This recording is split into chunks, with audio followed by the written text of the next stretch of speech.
welcome to Have Your Say.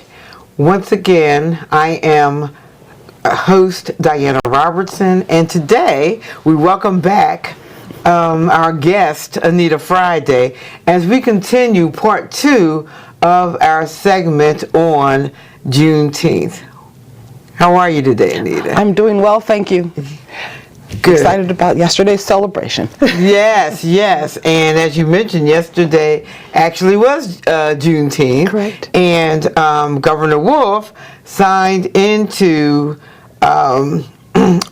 observance that June 19th would be observed as Juneteenth as a state holiday. Correct. So we're happy about that piece. Mm-hmm. So as we continue with our segment to talk a little bit more about the significance of Juneteenth and all the things that were taking place in history, let's talk about the 13th, 14th, and 15th Amendments and the impact of them. Right. So the Emancipation Proclamation and Granger's order on Juneteenth basically emancipated people who were enslaved, but it didn't really, well, other than saying that they had a right to be paid for their wages and to own property, didn't say a lot about what that freedom would mean. So there were, and the other thing that we need to think about is how the whole Southern economy was really destroyed after the war. What incentive would there be to allow these newly freed people to have equal rights, to, not go back to slavery, to help? So in order to make sure that there was some opportunity for blacks to become citizens of the United States, the federal government passed some laws which amended the Constitution, which clearly defined what these new rights would be for these new citizens. The whole plan at that point was for blacks and whites to really be equal. So how do you make that happen? You say that slavery is not going to happen anymore. Involuntary servitude is illegal, and that's what the 13th Amendment says, although there's an exception in the 13th Amendment that says, except in cases where a person's been convicted of a crime. Then, so then how do we say that these people are citizens? We want to be clear that they have the rights of citizens, and so then the 14th Amendment says, I get them switched, but one of them says that people born in the United States are citizens. So again, that's defining that the fact that people were born here, that they have the rights that any other citizens have. And then the 15th deals with voting, because what other rights do you want as a citizen is the right to vote, and that was applied to black men. So we have this society now, the Southern society now, where black folks are equal. The federal government is going in saying this is what we're going to guarantee to our new citizens, these people who were formerly enslaved. And what's interesting, obviously, there's Southern resistance to this. Absolutely.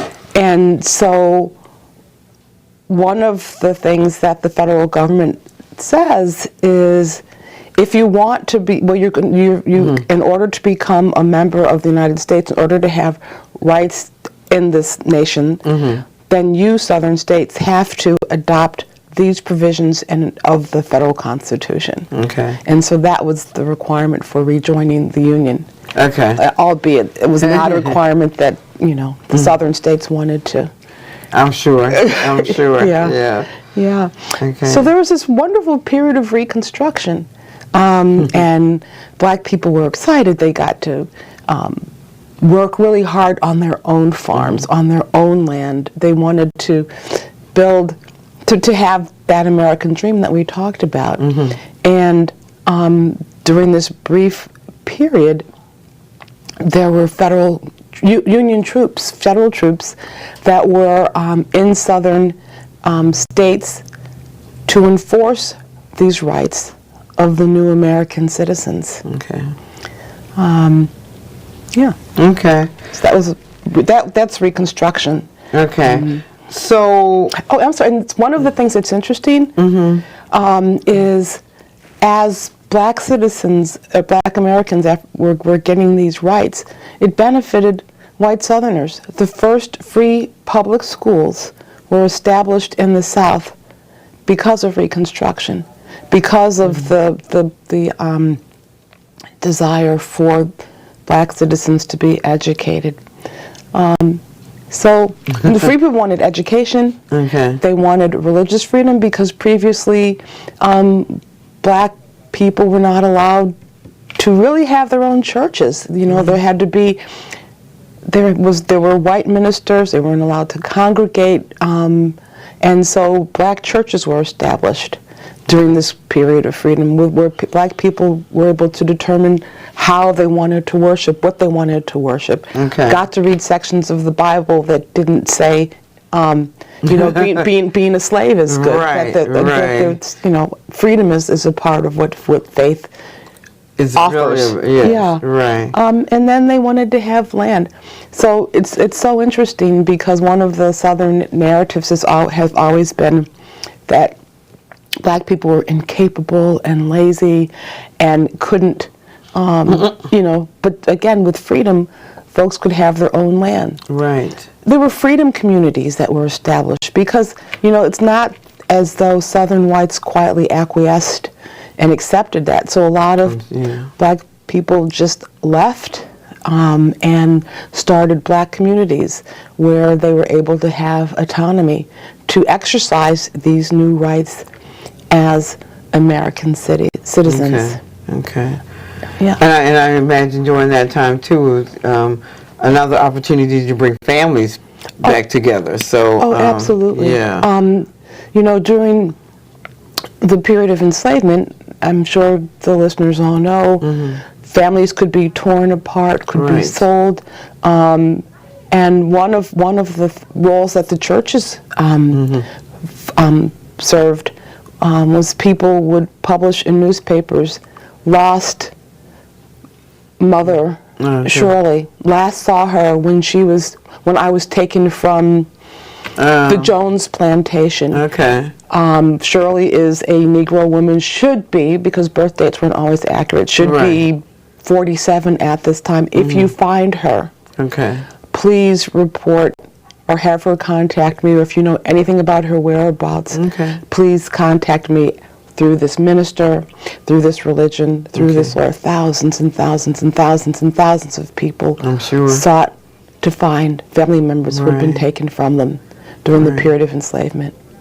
So we had the bringing together of family, education, land, the opportunity, and churches, and religious freedom, which are the core, and voting, voting, because again, churches, you know, became a place where people could congregate and have guidance for exercising this wonderful right. In fact, during this period of Reconstruction, I think there were about 1,600 elected Black officials in state and federal legislators. Which is interesting, yes, because I know when I was listening to a recent program of Henry Louis Gates, and he talked about that. You know, how many of Blacks took on that responsibility, and they actually became part of the process. Right. And so when we talk now, you know, about we're still talking about the importance of voting, and which is very interesting that very often with current generations, you know, that we actually find ourselves in the position of trying to encourage people to vote. So why do you think that is? And voting is so important. You know, I wonder. There were so many obstacles because again, this period of the feds eventually pulled out because they wanted to have Southern whites support them, and the president at the time just did not really value. And so everything that black people tried to achieve has been systematically opposed. Okay. So voting, folks wanted to vote. People were beaten, killed, lynched for trying to exercise their right to vote. Because even though it was a constitutional right, then states started putting into effect laws that prescribed really artificial ways for determining whether you can vote. Who was your great-grandfather? How many bubbles will this bar of soap make? Right. And that was only for Black blacks. people. Right. Yeah. You're right. Yeah. And then people who tried to, up into the 50s and 60s, 1950s and 60s, Right. people who attempted to vote could be killed. Right. People who attempted to register people to vote would be killed. And now our Supreme Court, I'm going from the Right, from the right. 1880s, 1870s to the 1960s, but there was a Voting Rights Act that was Right. 1965. Right? that was put into place to ensure that these horrific practices would not take place. Right. Fast forward, and now the Supreme Court has said, well, we don't need. One of the articles in the Voting Rights Act said that when there's been clearly a history of discrimination, the federal government would monitor Right. voting procedures to make sure that people were not treated in a discriminatory fashion Right. when they attempted to exercise their right to vote. Well, that's gone. Right. And so now we have gerrymandering. And so districts are being drawn systematically, again, to preclude black people, people of color, from exercising their right to vote. So your question was, is it important to get people to register to vote, to exercise that right? Absolutely. I wonder if you get hit in the head, kicked in the head, so many times, what does it do? Not saying that it's right, Right, but what right. does it do? The psychological part of that and so you start to constantly feel that no matter what takes place, There's a always person, something big. there's always going to be something that once again that it's always that inferiority because it makes me feel inferior too. So therefore, I don't want to participate. I would say in this process. I don't know if I would use the word inferior. I would. It's a sense of powerlessness. It's a false sense of powerlessness because the only way that any steps have been made is through concerted power. And so I'm offering the sense of hopelessness and lack of power as maybe an explanation, but not accepting that explanation. Right, because I right, think it's right. a false explanation. Right. And it's an attempt it's another form of suppression to keep folks psychologically, in a place Right. where they won't do certain things because we keep telling you or keep putting all these obstacles in your way. And then you create these false narratives about people who have been so beaten down. Yes. Just like back, black people were great workers when they were owned, but then when they were freed and they had their own, then they were lazy. Well, that's what's interesting. How was that when you used them, Right. these same lazy people to do your work? Yeah. But So I mean, all of these, I just, there's just so many mind messing that has happened for 400 years. Right. Right, and that's where those when we talk about the physical chains being gone, but the mental, those Right. chains of suppression of in your mind and being able to constantly fight those. Right. So therefore, if you can't keep me captive in my mind, then you don't have Right, me at all. right. And so for folks understanding that, Right. who you are, and I think that's the big piece is, constantly, I thought about that this morning, prepared, I thought about, that's why it's so important for us as a people to constantly tell our young people, tell her that you're beautiful, you're capable, you're intelligent, you Right. have the skills necessary to do whatever you want to. Because you need that extra fortification in Yes. a world that's constantly beating you down, which Right. it is. It is, and I believe probably always will. But at the same point in time, that the more we as a people reinforce the positive for our own, then I think that's the only way that we stand a chance. And educating all people to the truth. Right, and that's the other importance of education. So when we start talking about education, and we talk about this year, the 65th anniversary of Brown versus Board of Education. So now we're 1954 when that took place. So once again. Because we all know the importance, the significance of education in general, and in particular understanding our history. Because when you do understand the history, and when certain things are happening, or you see certain things, you're like, this looks familiar. This has a impact. I want to just flip back a little bit to, so there's this 13th Amendment. All people are free, except for in the case of people who have convicted of a crime. So, you're in the Southern economy that's devastated. You've lost your main source of revenue. You've lost your capital. So what do you do? Okay. There's this wonderful little exception, except in cases of people evicted for a crime. So, what becomes a crime in the South? Speaking loudly in front of a white woman. Walking along a railroad track. Okay. Not being able to prove that you're employed.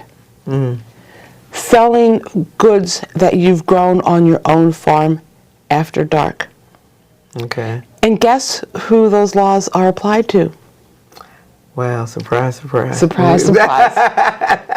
Black people. Right. So, what happens now is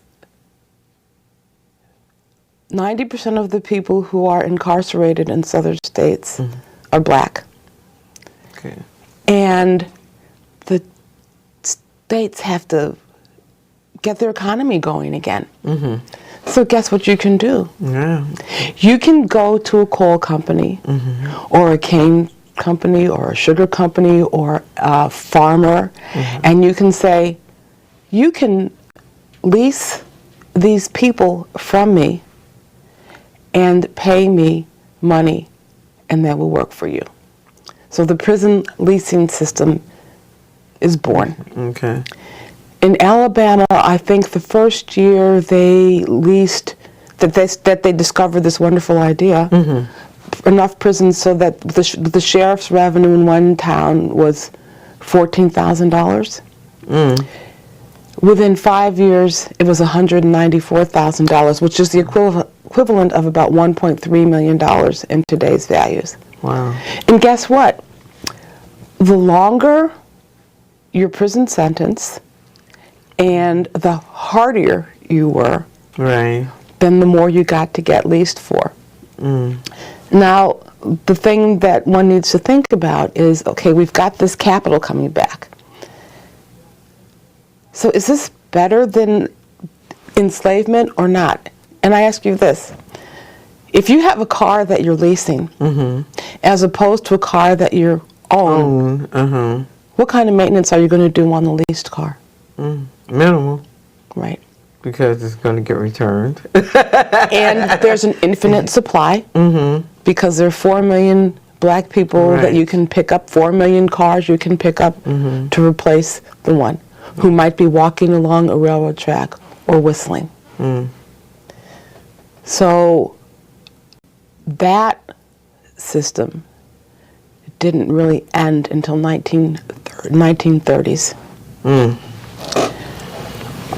People died. People were whipped. And it didn't just apply to men. Okay. Because if the state could say, here's a child whose parents can't prove that they can support him or her adequately, then those children could be taken to work in fields, to work in coal mines, to work anywhere. 1930s. In addition to the prison leasing system, black people were told to stay, that they could work land that they had been enslaved on. Okay. And they would get paid, but they would get paid once the crops came in. They would get paid in dollars that the owner issued. Okay. And they would have to do a reconciliation for the rent of the land, for the seeds, for anything that they had brought from the company store. And so at the end of the year, by the time all that's done, right, you're enslaved again. And one of the things that, education, so the landowners who's leasing this property to sharecroppers wouldn't want the children to go to school because the children could be more productive. Right. And so, there are all of these institutional, systematic means of oppressing. Right. After freedom. Yes. After the 13th, 14th, and 15th Amendment. So, yeah. And so when we still look at, like I said, certain things today, even they're, and that's when we talk about the institutionalized racism, because of the fact these things were a part of history. There were laws. There were all these, aspects of. Yeah. So after the Civil War, right? There were 4 million enslaved black people. There were about 8 million white folks. The vast majority of the white people did not own land. The vast majority of the white people had not been rich before the war. Right. So most of them were as poor as the black folks, right? So how did those 4 million white folks get to become middle class? Right. And why did the black people stay poor? One, because they were lazy. Right. No, absolutely not. I mean, one, because there was lack of intellect. So, I mean, I just would ask people who are viewing this to just think about that. Think about, yeah. You don't have to believe what Ms. Robertson and I say about institutional racism. It's just logic. Right. Same people, same circumstances. How did some become middle class, and why did others remain poor? Right. And so, as our time is starting to wind up. Okay. History. I'm sorry. Are we done? Not yet, but the thought process of all the things, as you're saying, as we work our way through history, we're in 2019. But to understand history, to understand how those laws, those perceptions, those the things, the thought process. How does that impact the things that are happening today? So one of the things I just wanted to acknowledge when I thought about one of our own for the main line, Roscoe Draper, Tuskegee Airmen, that's another group of folks for the military. Right. When we talk about that, and turning 100 years old, which is wonderful. And looking at when I actually watched the movie on that, and to see, so once again you talked about they were all educated, they were all had these skills, and even with that, because of that, the attitudes and the fight to prove that they were as equipped, actually better equipped than others, led to certain ones the demise of certain individuals, but those who just kept on fighting that process actually, as a group, were able to prove their value and their worth. And so I want to give a shout out to Roscoe for turning 100 years old. And then I just want to end basically, well, first of all, with thanking you with all of your knowledge and information, and we could just continue on and on. But I do want to end with a statement by Frederick Douglass, who, because once again we'll be approaching our 4th of July holiday. And in 1852, Frederick Douglass spoke at a gathering, and he talked about what is the value of the 4th of July holiday to the slave. And he concludes with, I say with a sad sense of the disparity between us, I am not included within the pale of glorious anniversary. Your high independence only reveals the immeasurable distance between us. The blessings in which you this day rejoice are not enjoyed in common. The rich inheritance of justice, liberty, prosperity, and independence bequeathed by your fathers is shared by you, not by me. The sunlight that brought light and healing to you has brought stripes and death to me. This 4th of July is yours, not mine. You may rejoice. I must mourn. Well, you know what's really interesting? And I thought that was powerful, yeah. This year, the way the 4th of July is being celebrated differently in Washington really makes that appropriate. Okay. So we want to be able to, in looking at that, and for our viewing audience, you can easily Google and get the whole speech, so you can see what the whole speech was. But as we conclude and we think about Juneteenth, we think about the upcoming 4th of July holiday observance, just take time out to really review this history. Look at what the history means to you. Look at what the history means to all of us. And as you do that, please take time out and speak out and have your say. Thank you.